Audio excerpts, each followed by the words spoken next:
Before we move on to Madonna's directorial career, I figure we should take a look at all the films in which she only had cameos or minor roles. There's a surprising number of them, oftentimes with really good directors. This is how famous she was. Even though she's a terrible actress, sometimes you need that flash of style and celebrity that only Madonna can provide. Actually, for the most part, these movies are total cameo fests. If you got Madonna in there, you probably got a whole ton of other people too. Richard Belzer, Kathy Griffin, Roseanne, why the hell not? If you can afford Madonna, you can pretty much afford everybody. Another thing they have in common is that they're not good. I didn't hate all of them, but I really wouldn't recommend any of them either. Okay, I plowed through a lot of mediocre indie movies for this one, so let's get this over with. Everybody comes to Hollywood. They're gonna make it in the neighborhood. In 1985, just as she was starting her film career, she made a short cameo in the 80s teen movie Vision Quest. It's pleasant enough, but it's low-key and kind of boring, and I dare say that 2 seconds of Madonna is probably the only reason to watch this. It's a movie about wrestling, believe it or not, and not the fun kind either, like the real kind, without costumes. Look, there's a reason why you remember The Karate Kid and not this. It's a little too relaxed for its own good. The idea is that his quest to be a champion wrestler is like the coming-of-age ritual where Native Americans go out into the desert and have visions. What am I reading doing? You're on a vision quest, man. You're trying to find your place in the circle. You knew I was half Indian, huh? Yeah, sure you are, pal. Come on, Cooch, man. You could be the first Indian president. Sure, man, except for one thing, I ain't no fucking Indian. That's just shit I made up in my head. This was not the most shocking plot twist in movie history. Said I'm crazy for you. Anyway, Madonna has a small cameo as a club singer. She sings Crazy For You, one of Madonna's best songs, wasted on a fairly tepid romance. Keep in mind that literally just a few scenes earlier, she caught him sniffing her underwear. But I would like to call attention to the other tune she sings in this scene. I'm a gambler. I'm leaving straight between your eyes, gambler. Yeah, I know all the words you say 'cause I'm a gambler. I only play the game away. That's right, baby. I'm a gambler. Hey Madonna, this scene is a little longer than we realized. We need another song to fill it out right now. Like right now. I don't know, just make something up. Doesn't have to be good, just go. You're the only one they seem to like. Yeah, but I have my little tricks for seducing. Alright, Woody Allen's Shadows and Fog. Alongside Warren Beatty and John Schlesinger, this would be the third of the Oscar-winning directors who have worked with Madonna. It's an homage to, these old black and white movies like M, The Third Man, basically any black and white movies with a lot of shadows and fog in it. So just add Woody Allen dithering through those movies with his old Woody Allen-ness. Siskel and Ebert both hated it. Quite honestly, I'm not sure why. I don't like this. I don't want to have to go out. I was in a nice warm bed. Suddenly I'm part of a plan. I mean, it's a Woody Allen movie, alright. I really don't have any gauge on what counts as a good Woody Allen movie, honestly. Why is Hannah and her sisters allegedly so wonderful and this is bad? I don't know. Anyway, there's a circus.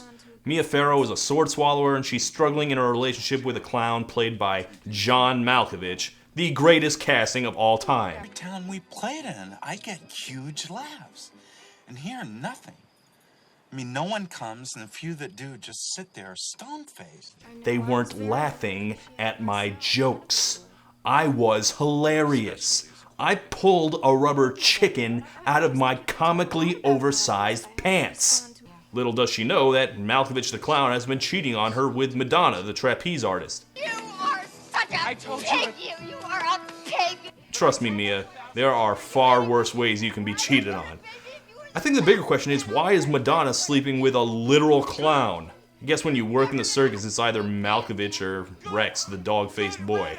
Also, there's a serial killer or something.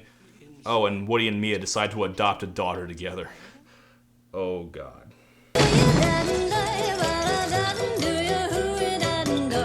Oh, Christ, this movie. Four Rooms is an anthology movie from 1995 consisting of 4 segments shot by 4 hot indie directors. Quentin Tarantino, Robert Rodriguez, and 2 indie flash-in-the-pans you've never heard of. The Tarantino and Rodriguez ones are okay, the other 2 are unwatchable. Madonna is in the first and by far the worst of the 4 segments. It is absurdly terrible. See, all the stories are about this one bellhop played by Tim Roth. In the first segment, a coven of witches shows up to bring their goddess back to life. One of them is Madonna, who brings her lesbian lover with her. That's not Tiva. You're not my mother. Yes, I am. Then why are we sleeping together? Yeah, I think that's like basically your only line. Anyway, they all brought a special ingredient. We call upon the ancient power. O goddess bride, we offer thee milk from a mother's sweet titty. Pour not, an innocent was, for whom I seized a virgin's blood. Diana, fail you I will. I was to bring you fresh sperm from my bill. I had him erect, and his semen would follow. But alas, I was hot, so hot that I swallowed.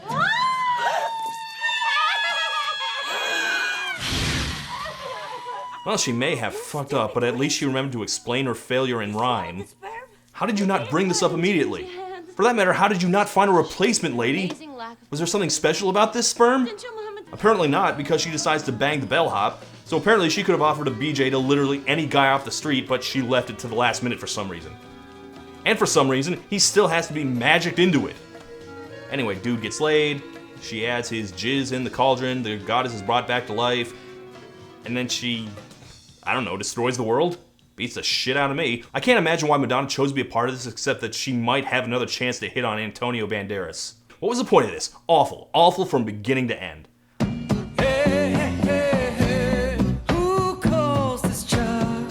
Okay, now here's another low-key little indie movie about Brooklyn and how great it is. Because God knows, we needed another movie about how great New York is.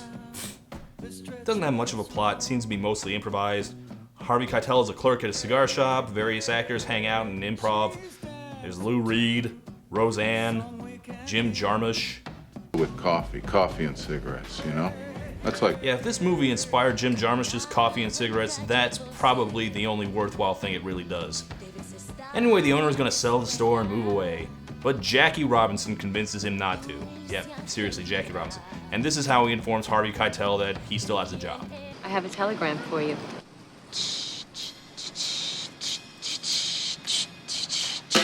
The deal is off. Stop. Ba-da-da-da-da-da-da. Boom. Not selling the store. Stop. Ba-da-da-da-da-da-da. Boom.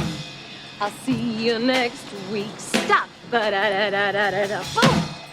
Ba-da-da-da-da-da-da. Boom. Well, that was pointless. Hey, Harvey, remember when you screamed at her for 10 solid minutes in Dangerous Game? Good times. You can invite your caller to fully experience his deepest, darkest, strangest, wildest desires.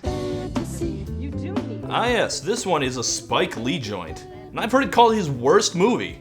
I certainly don't agree with that. Not when I've already seen She Hate Me and Miracle at St. Anna, not to mention the numerous unwatchable Spike Lee movies I haven't seen yet. But it was the first indication we had that Spike Lee might be losing his mind. I mean, look at this. There's no reason for the main character to be dressed like Tootie from Facts of Life here. She just is, for no reason at all. Anyway, she's a struggling actress who can't find work, so she... God, what? Quentin Tarantino? In a Spike Lee movie? Don't they hate each other? Anyway, since she can't make enough money, she gets a job as a phone sex operator, and she finds that she really likes it. And Madonna plays the sexy strip club owner that pushes her over the line into the more dangerous side of being a phone sex operator. Working from home! Fantasy girls are restricted by what they can say. A fantasy girl that works out of the home, a home girl, can experience complete and total freedom. For the record, this was written by a woman, as was the 4 Rooms segment, which is weird because they both seem like some dude's masturbation fantasy. She's getting in too deep, losing herself in the fantasy. It's a job. You know that friend who's completely convinced that the Hooters waitress is actually totally into him? It's like he wrote this.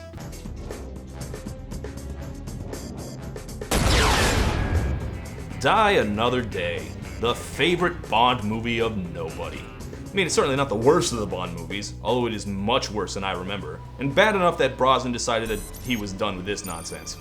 And I remember it starting so promisingly. Bond gets captured by the North Koreans, spends 18 months in a torture camp. Sigmund Freud. Analyze this. And then Madonna sings that awful theme song, and everything starts going to shit. Ironically, immediately after those lines, we get nothing but Bond cliches. Only this time they've upped the ante on how stupid it all is. There's an invisible car, a British guy who's actually a Korean guy who changed his race somehow, another guy who's altering his DNA to hide his identity but doesn't bother to remove the diamond stuck in his face. Gee, who could it be? Oh, and yes, Madonna sings a theme, so naturally she gets a cameo, just like in Thunderball where Sean Connery fought a 7-foot-tall robot Tom Jones. It's a fairly pointless cameo. I mean, she sports a ridiculous name, There's he. drops some exposition, and flirts with Brosnan. I see you handle your weapon well. I have been known to keep my tip up. You don't really need a Sigmund Freud to analyze that one, I don't think. There is a place, Arthur, where courage isn't measured by how tall you are, but by the size of your heart. In 2006, I started writing movie reviews part-time for my local paper, and I remember watching a shit ton of terrible, terrible animated movies that year, and this was one of the worst. This is the one about the kid who gets shrunk and joins a magical group of fairies. No, not that one, not in the rainforest, just his backyard. No, not that one either. Ugh. Look, this is the one from Luc Besson, the French guy, makes over-the-top action movies like, The Fifth Element and Lucy. And if you thought those movies were too frenetic and over-the-top, wait till you see him work with literal cartoons. The gist of it is, Freddie Highmore gets turned into an off-model troll doll and tries to save a magical race called the Invisibles. They call them the Minimoys. Or the Minimoys, whatever. Look, there's no way around it. This movie is excruciating. The animation is butt ugly, and worst of all, no one ever shuts up. You did that on purpose, didn't you? Could you have waited 10 seconds before playing the clown? I'm on a mission of great importance. Because my mission isn't of great importance, is that it? You're far too arrogant to be able to free the sword. You know you are. Enough! Stop bickering, the two of you. Breathe! Stop to breathe, god damn it! As the princess of royal blood, the task of protecting our people falls to me. Madonna voices the fairy princess in the story. And even in a voice role, Madonna is unbelievably miscast. And it's made me realize that her predominant trait as an actress is icy bitchiness. Here, make yourself useful. Which is maybe not the ideal mood to project for a whimsical kids movie. Also, she has the voice of a woman pushing 50, playing a princess in love with a 13-year-old Freddie Highmore.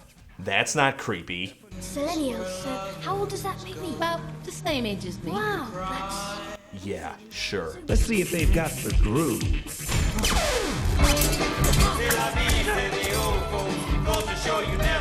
Fuck this movie. And finally, let's end this on a stone cold bummer. You may have heard that Madonna adopted a kid from a small African country called Malawi. Well, she made a documentary explaining why. She wrote it, and narrated, and let her gardener direct.